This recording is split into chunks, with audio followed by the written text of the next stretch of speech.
मेरे घर के सामने एक पुरानी टूटी हुई बिल्डिंग थी। सालों से उसमें कोई नहीं रहता था, लेकिन पिछले कुछ दिनों से हर रात 3:15 बजे उसकी तीसरी मंजिल की खिड़की में एक आदमी खड़ा दिखने लगा। बिल्कुल स्थिर, सफ़ेद चेहरा, काली आंखें और ऐसा शरीर जैसे किसी ने उसे धकेल कर खड़ा कर दिया हो। पहली रात मैंने इसे नज़रअंदाज किया। दूसरी रात क्यूरियोसिटी में मैंने अपने फ़ोन का कैमरा उस पर किया। असल में वो नहीं हिला, लेकिन कैमरे की स्क्रीन में उसने धीरे धीरे अपना सिर मेरी तरफ घुमाया और सीधे मुझे देखा। मेरे हाथ सुन्न पड़ गए। तीसरी रात वह एक मंजिल नीचे दिखाई दिया और इस बार उसने मुझे देखकर हल्की, डरावनी मुस्कुराहट दी। मेरी रूह कांप गई। चौथी रात खिड़की नहीं, बल्कि मेरे कमरे की खिड़की पर टॉक टॉक टॉक की आवाज़ हुई। मैंने पर्दा हटाया। छाया मेरी नहीं थी, किसी दूसरे आदमी की थी। अब मैं कांप रहा था। मैंने अलमारी का दरवाज़ा खोला क्योंकि आवाज़ वहीं से आ रही थी। अलमारी के अंदर वही आदमी था, उल्टा लटका हुआ, चेहरे पर सफ़ेद रंग और आंखें काली जैसे गड्ढे। वह धीरे धीरे मेरी तरफ मुड़ते हुए बोला, खिड़की से मैं बस देख रहा था, अंदर आने का इंतज़ार कर रहा था। लाइट एक झटके में चली गई। मेरी चीख गूंजी और फिर सन्नाटा। अगली सुबह मैं कहीं नहीं मिला। मेरी खिड़की पर बस खून से लिखा था, 3:15। अगला कौन? मेरी अचानक गुमशुदगी के बाद पुलिस ने मेरे कमरे की जांच शुरू कर दी। दरवाज़ा अंदर से बंद था, इसलिए उन्हें शक था कि मैं खुद भाग गया हूं। लेकिन रात को 3:15 पर मेरे पड़ोसी ने कहा कि उसने मेरे कमरे की दीवार के अंदर से किसी के नाखून घिसटने की आवाज़ सुनी, जैसे कोई अंदर फांसा हो।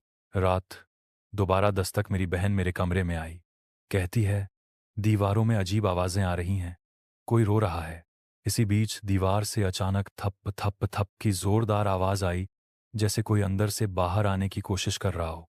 मेरी बहन डरकर भागना चाहती थी, लेकिन दीवार के अंदर से मेरी ही जैसी आवाज़ आई, रुक जाओ, दरवाज़ा मत खोलो। वो वहीं जम गई। सच्चाई वह मैं नहीं था।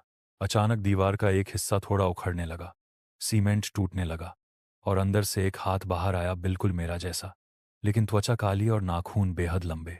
बाहर निकले चेहरे को देखकर मेरी बहन चीख पड़ी। वह मैं नहीं था, वह वही आदमी था जिसने मुझे खिड़की से देखा था। अब उसका चेहरा मेरे जैसा था, लेकिन आंखें अब भी वही काली थीं। वो फुसफुसाया, पहला मैं ले गया, अब दूसरा चाहिए। अगली सुबह मेरी बहन भी गायब थी। दीवार पर नए खून से लिखा था, 3:15। ये सिर्फ शुरुआत है। मेरी बहन के गायब होने के बाद उस कमरे को सील कर दिया गया, लेकिन हर रात 3:15 बजे पूरे फ्लोर में एक अजीब गूंजती आवाज़ फैलने लगी, जैसे कोई लोहे से दीवारें खुरच रहा हो। पड़ोस की एक बूढ़ी औरत ने कहा, उस कमरे में रहने वाले लोग कमरे में नहीं, दीवारों में समा जाते हैं। किसी ने उसकी बात पर भरोसा नहीं किया। रात सील टूटी। 3 दिन बाद कमरे की सील अपने आप टूट गई। पुलिस सभी को नीचे ले गई, लेकिन एक जवान कांस्टेबल ऊपर चेक करने चला गया। 3:15 होने में बस 2 मिनट बचे थे। नीचे खड़े लोगों ने अचानक तीसरी मंजिल की खिड़की में किसी को देखा, सफ़ेद चेहरा, काली आंखें।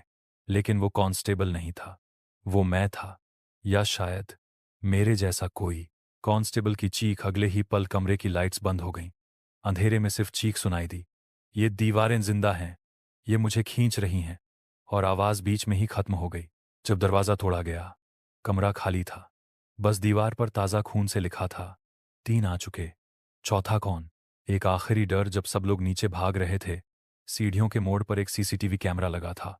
उसके फुटेज में आखिरी फ्रेम में एक चेहरा दिखाई दिया, काली आंखें, हल्की मुस्कुराहट, और कैमरे की तरफ झुककर उसने कहा, 3:15, मैं लौटूंगा।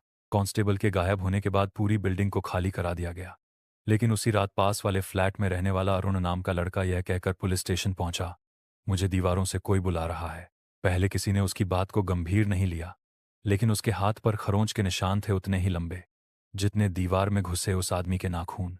रात 3:15 से पहले अरुण के कमरे में सीसीटीवी लगाया गया। काउंटर पर लगी घड़ी 3:14 पर अटकी हुई थी, जैसे कोई उसे आगे बढ़ने नहीं दे रहा। अचानक कमरे की दीवार में एक गहरी सांस गूंजी, जैसे कोई बहुत पास हो। सीसीटीवी में एक धुंधली आकृति दिखी, जो धीरे धीरे दीवार से बाहर निकलने की कोशिश कर रही थी। कमरे का तापमान अचानक इतना गिर गया कि कैमरे का ग्लास जम गया। अरुण, दरवाज़ा मत खोलना। अरुण ने डर के मारे अपने कान बंद कर लिए, लेकिन दीवार से फिर वही आवाज़ आई, मेरी आवाज़ जो 2 पार्ट पहले गायब हो चुकी थी। अरुण, मैं अंदर हूँ, दरवाज़ा मत खोलना। अरुण डर से पीछे सरका, पर दूसरी तरफ वाली दीवार से एक और आवाज़ आई, वो मैं नहीं हूं। अब दोनों आवाजें एक साथ कमरे में गूंज रही थीं। एक असली, एक नकल। लेकिन कौन कौन था, कोई समझ नहीं पा रहा था। दीवार फट गई। 3:15 पर दीवार एक धमाके से फट गई। धूल और काले धुएं में से वही आकृति निकली, सफेद चेहरा, काली आंखें, लेकिन इस बार उसके पीछे कई हाथ दीवार के अंदर हिल रहे थे, जैसे कई आत्माएं अंदर कैद हों। उसने अरुण की ओर उंगली उठाई और बोला, 3 आ चुके हैं।